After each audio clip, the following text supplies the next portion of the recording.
Hey guys, Brian with Ball Guy Sci, and I am starting off a whole bunch of shorts on Chat GPT. If you look up there, you're going to see a link to every one of them. It's going to be in a playlist. And I know that you are sickened by this. I'm going to bring it up right now just to show you what I'm talking about. If you are in the dark here on Chat GPT, which there's no way you are, it's using the AI tool to generate things that can help you in class. So you can ask this all sorts of stuff, like even write me a 5E lesson plan on environmental impact of humans for seventh grade science.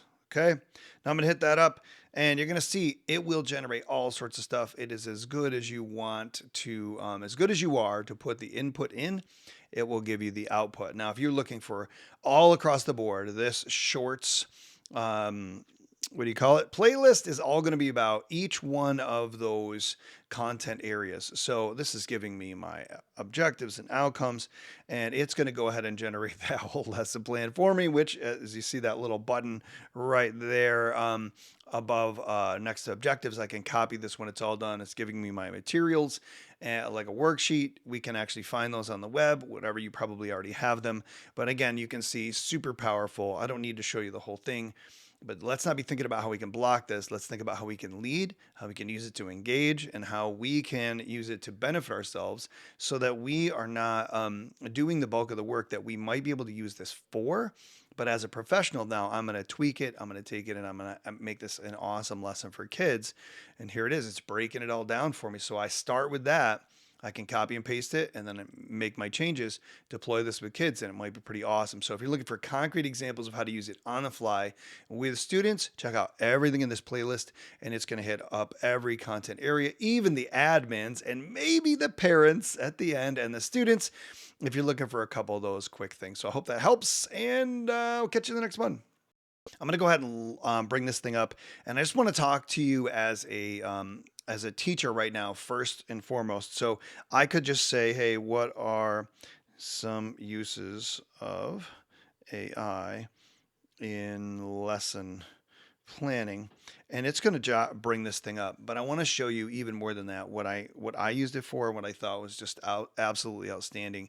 If you were going to grab a license to this, you're going to pay for a service or whatever it might be. I know your school might be blocking it, like in New York, it's pretty much blocked everywhere. But that doesn't mean that you, as a professional, can't find a way to use this.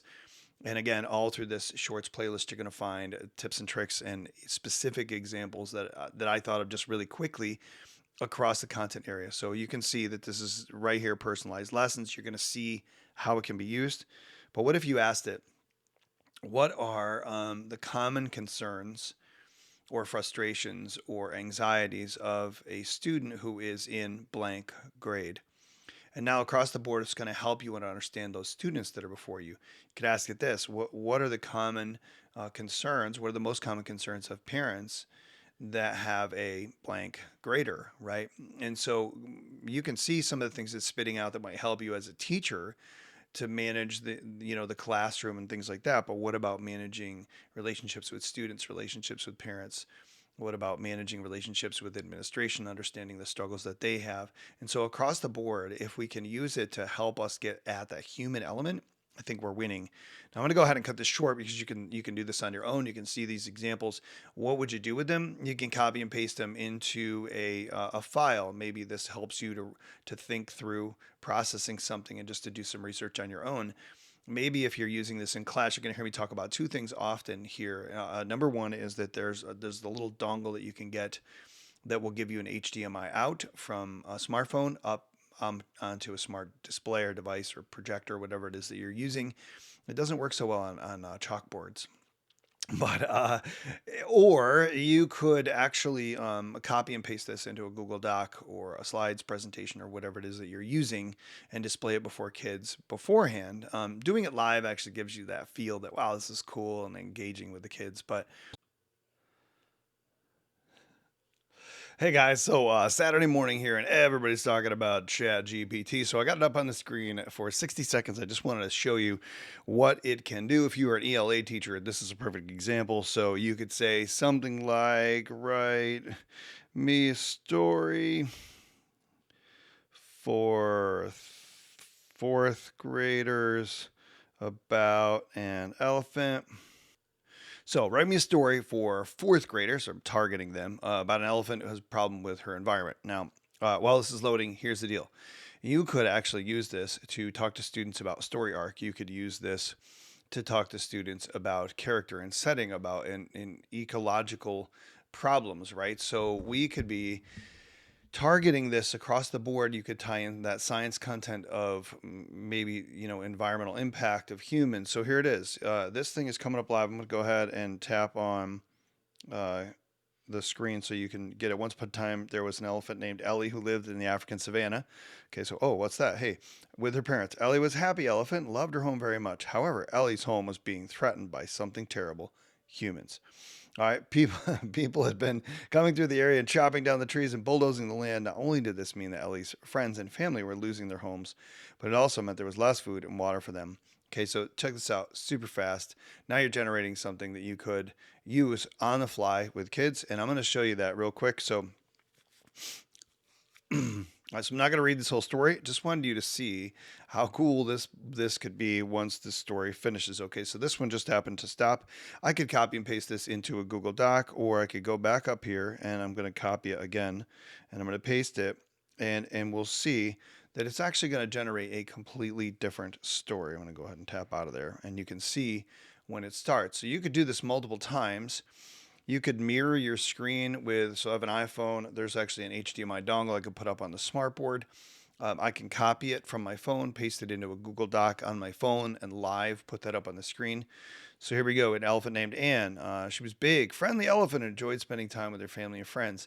One day, Anne noticed something wrong with her environment. The foliage around her was getting thinner, and the water was. Oh, so this one's not about human impact, is it?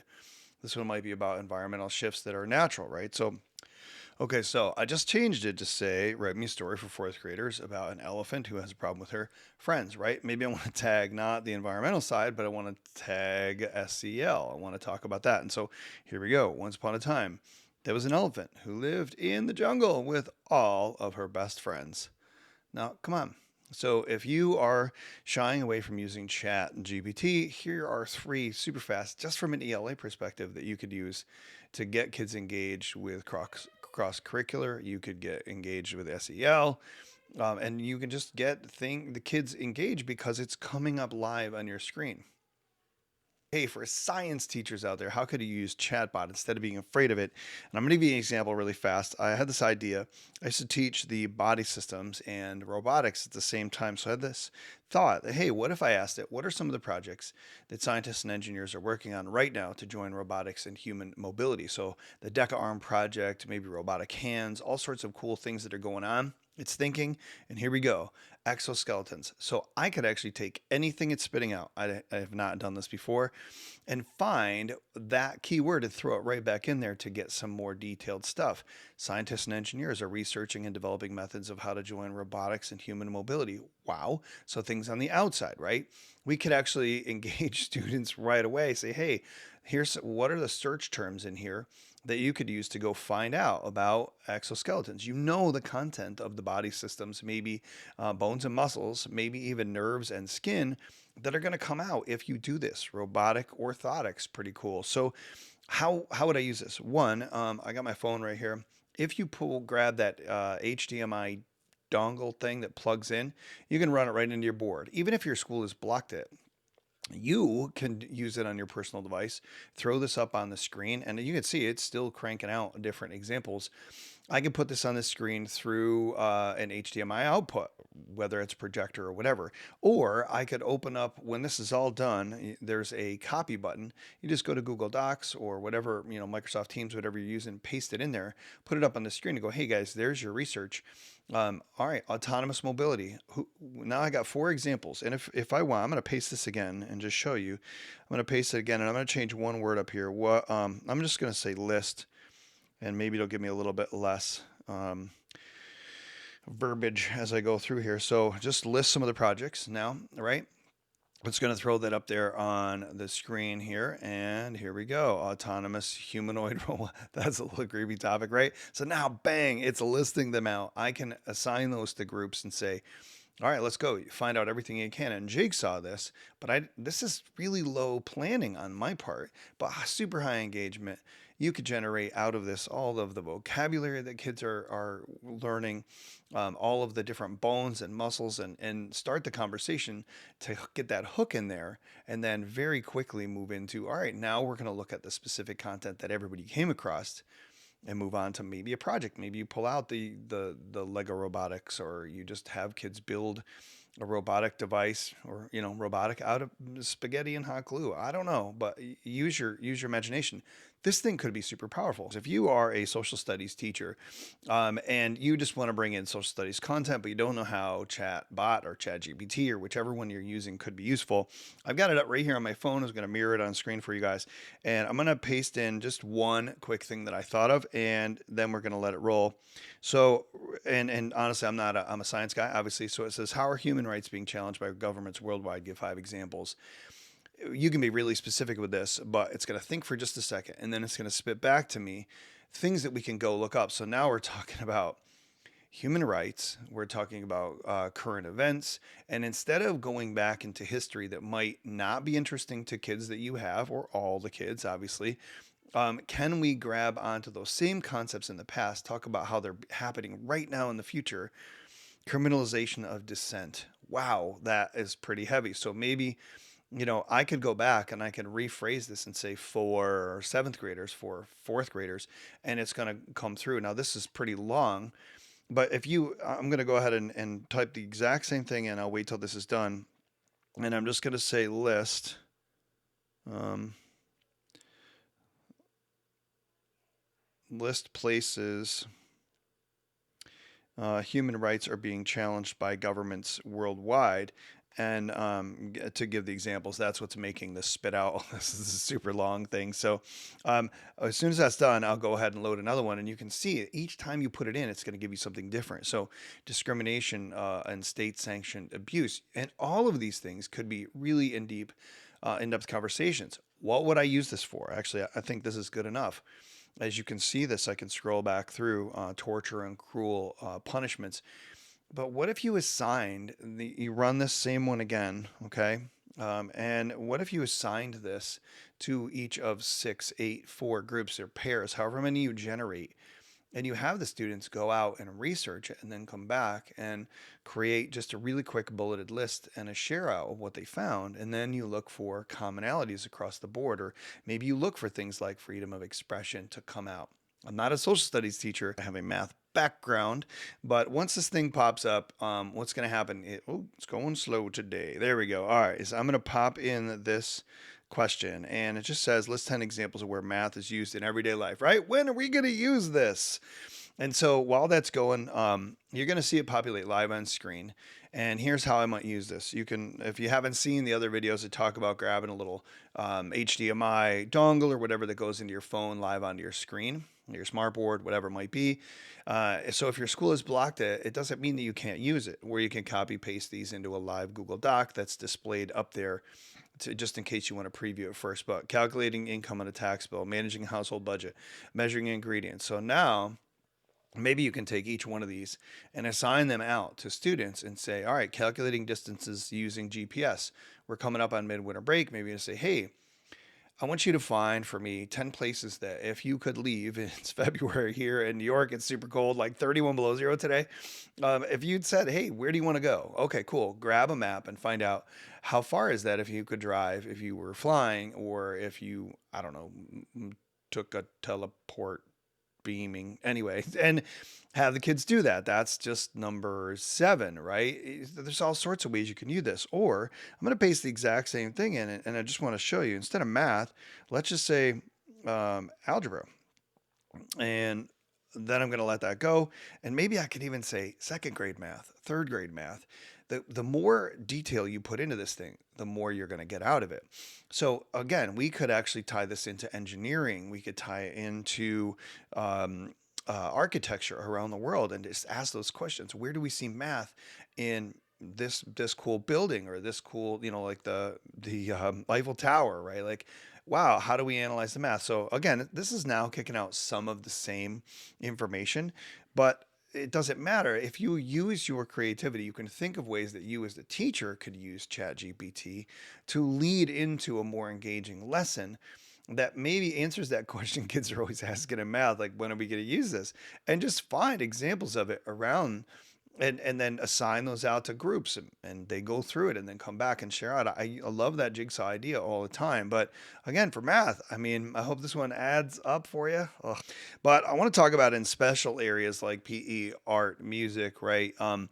There are all sorts of ways we can use chatbot to give us information, to connect with kids, to give them examples, right? So, or even just to change things up. They might not see, or you may not see, how this could be used. So I asked, how does it help us improve physical fitness? So AI powered fitness apps, keeping track of metrics and setting goals. So you can pull this up just really quickly, but what if I just pasted this in while it's going? How can AI help kids improve their um, artistic creativity? And so we actually can, I didn't even change the question, right? Like I could have asked it something like, where are there tools on the internet, or list me 10 tools that can help kids improve their artistic skills, right? To help them draw better, and it will spit them out. Or you can even ask it, can you give me a lesson plan using online tools that would help me to teach kids basic concepts of design, and it'll spit out a list of things. So really, when you think about this as a planning tool, as a conversation or engagement or lesson design tool, it's all up to how you can come up with the ideas, the input. It's no different than the argument from the calculator back in the 80s when I was a little children, isn't that you still needed to understand the basic idea of math or whatever behind it to put those questions in. And that's where you as an educator come in and take over as a professional. What questions to put in there and what to ask it, and that's where you're going to get the best information. This time we're going to be talking about health. I think this is a really cool one, so I'm going to go ahead and open this guy up. And here's another one. Like, we've been inundated, right, with all this stuff in the pandemic, so why not ask, let's see, like, what are 10 common and what uh, health concerns for middle schoolers. Let's just say that middle school students, and we'll just see, like, what is it going to spit out. So if I'm going to do a project where I want kids to think about just their overall health, or maybe this would be a great question instead of asking about infections or diseases that can be transmitted or not. Here we go. Now we're getting mental health, peer pressure, lack of sleep, overuse of technology, eating disorders, STIs or STDs they have there, substance abuse, adolescent risk behaviors. Like, wow, all of a sudden, now you could actually pair kids up or put kids in groups and have them go out and research and then come back and tell you what they found instead of you directly instructing. Now, this is the cool part. I'm going to go back and I'm going to scroll up, and I'm just going to copy that question and I'm going to paste it in again. And this is one of the things I've learned, that as I paste things back in, I'm going to go ahead and tap out of there, that it doesn't always spit back the exact same thing every time. Now, this one, there's going to be so much information on the web that's ranked that none of these things shocked you. But the cool part is if you did this live in front of kids, um, each time you do it, and you could just use that little HDMI plug-in dongle thing, or you could mirror it if it just depends on your skill level and what you're looking to do. But you could pull this up beforehand, and you could copy this list out, paste it into a Google Doc, and put that up on the screen. You could use things like Pear Deck, to have kids go respond to it on their own and then group together. But here's nutrition is up there this time, substance abuse, sleep, mental illness. Each time it's adding back in maybe a little bit more information. And so you just want to randomly generate a list of things or topics, summaries for kids to go out and research. Super engaging, especially when they know it's doing it live right in front of them. And to tag back, to kind of come full circle on one that I did earlier, is If you want to go ahead and check out the video that I did for ELA teachers, and it was similar to this, so I could ask this thing to write me a story about a middle school student. Now you're going to see, I could speak this in, man, that would be so much easier. So, about a middle school student who is having a problem with bullying, and they solve it with the help of their friends. Okay. And of course, I picked up the okay in there. And let's just see, it's going to write me a story. So you want to tag the ELA teacher in and maybe do some, connect health to SEL. Of course, it is health instruction. So now it's specific. You want to rewrite this, say, hey, write me the story about a middle school boy who's having a problem with bullying with his friends. And so now it's going to give us the background story. We're going to talk about story arcs. So maybe it's just the 3 act scene. I don't know how this is going to write it. This is bullying, constantly ridiculed and mocked, too scared to speak up, and just kept quiet. Now you could ask the kids, like, all right, what could, maybe you only paste part of this in and you ask the kids, what could she have done? What do you think about that resolution? Is the AI reading what is really going to happen in middle school? So now you're pitting the technology against their culture, and you might get kids to actually tell you what really happens and then open up that dialogue. What a powerful conversation you might have. And this one is aimed at the admin. So I'm going to go ahead and pull up my iPhone screen live for you right here. And if you're an administrator and you're thinking, hey, we need to block this, we need to shut it down, the teachers are saying we need to do that, well, please check out this entire playlist, because there are ideas in here across the board for every kind of teacher. And I'll keep making more. I'm asking for things in the comments. But you, as the administrator, I've got a special one for you that I think the teachers are going to like too. And here is the question that I just typed in, a little copy paste. It says, what are the most common struggles of teachers today that administration can help with? And I'm actually going to change this one word out. What are the most common struggles of parents that administration can help with, that students have, that um, your para people can help with? And every single time, it's going to spit out just something that you could do. You could talk about at a staff meeting. You could go into your team meetings and you can throw this list out to your teachers and ask them to give you feedback. And this is going to build that culture that you see them, that you understand, that you can like help them, that because they're seen, they're heard, and you care. Look at this workload. I mean, ask the question and listen. If you want to help, you got to get in there and understand their world and what they're going through. And this would be a perfect way to use a tool that everybody's talking about, but in a way where this is not going to be something where somebody's feeling like, oh, you've got a gotcha moment. This is common across the board. Hey, every teacher everywhere is dealing with data collection, time management. I'm just going to scroll back. What was it? Workload, limited collaboration or planning time, like all the stress, all this stuff is great. Swap that out for students, swap that out for parents, swap that out for your mid-level managers, swap that out for your bus drivers, swap that out for whoever, and use this thing to help you kick some class. Parents. Okay, so I'm going to go ahead and launch this app. I paid for it for the year. I just want to share this with you. I have a question that I typed out and copied and pasted for parents. So I am a middle school teacher at heart. I've been there most of my life, even though now my life, my career, and now I travel around. This one just says, how can parents support students as they navigate the social pressures of middle school? List 10 ways. Now, as a parent, right? Like I know so many teachers have their own kids. Open and honest conversations. If some of the stuff is going to be just what you thought it would be, and then you might get an idea. And that's the point here, is you can plug this question and copy it, paste it over and over and over, and give you a list of maybe by the time you're done 20, 30, 40 different ways that you can try. I mean, middle school kids are going through so much, but maybe as a parent, you could find a way to connect with them. To be honest, if you are a teacher of middle school students, you want to look at this from a parent, because you are partnering with parents to develop their child into the adult that they envision for them and are empowering them to become. But you can also use this as an example of sharing this thing with kids. These are the things that we can do. These are the things we can talk about. And so Yes, the content specialty things are good, but what if we look at the human aspect of this? And so from the other hand, maybe how can teachers understand I'm going to use the fears of parents of school-aged kids. And I'm just going to say list 10 fears. You see me, I keep doing that, but that's just to keep it a list.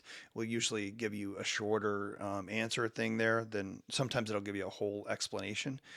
But maybe this idea of just fears, hopefully, yeah, fear, there we go, of not providing enough financial resources. So now you start to think about this from the lens of parents. What about parents and their fears coming into a parent teacher conference, or, getting the report card or getting an email? What are ways that we can write emails? This thing is so powerful. You just have to think of it in terms of making it serve you by giving it the input that gives you the output that actually is helpful. And so let's not be afraid of this thing. Let's lead forward and use it to make us better all across the board in our profession. And I hope that helps you kick some class with AI and ChatGPT. I would love to hear your ideas down in the comments and how you can use this thing to just blow up your professional life and make it so much better across the board in every way. So until next time, I'll catch you guys. See ya.